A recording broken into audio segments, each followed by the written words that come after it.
Here are some tips to help you complete a proper Social Security disability application. My name is Caitlin Wildoner, and I'm an attorney who helps disabled clients obtain their disability benefits as quickly as possible so they can focus on getting better.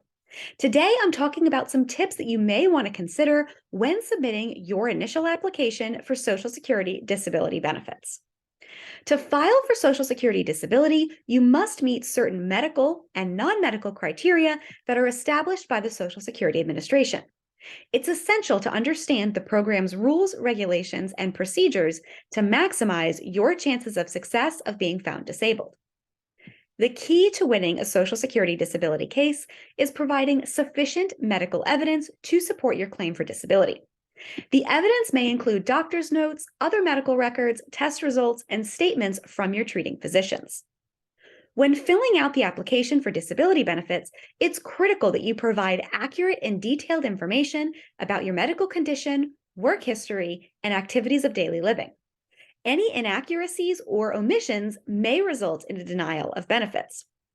It's also important that you continue receiving medical treatment for your condition and provide updates to the Social Security Administration throughout your case.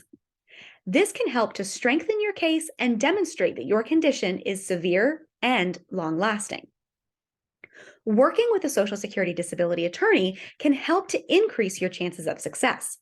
An experienced attorney can guide you through the application process, help to gather and present medical evidence, and represent you through the appeals process if necessary. Unfortunately, it's not uncommon for Social Security disability applications to be denied for medical reasons. In these cases, it's essential to be prepared to appeal the decision and to present medical evidence that supports your claim. Thanks so much for watching. If you're disabled and unable to work, click the scheduling link below or give us a call for a free consultation where we discuss your case and see what I can do to help you.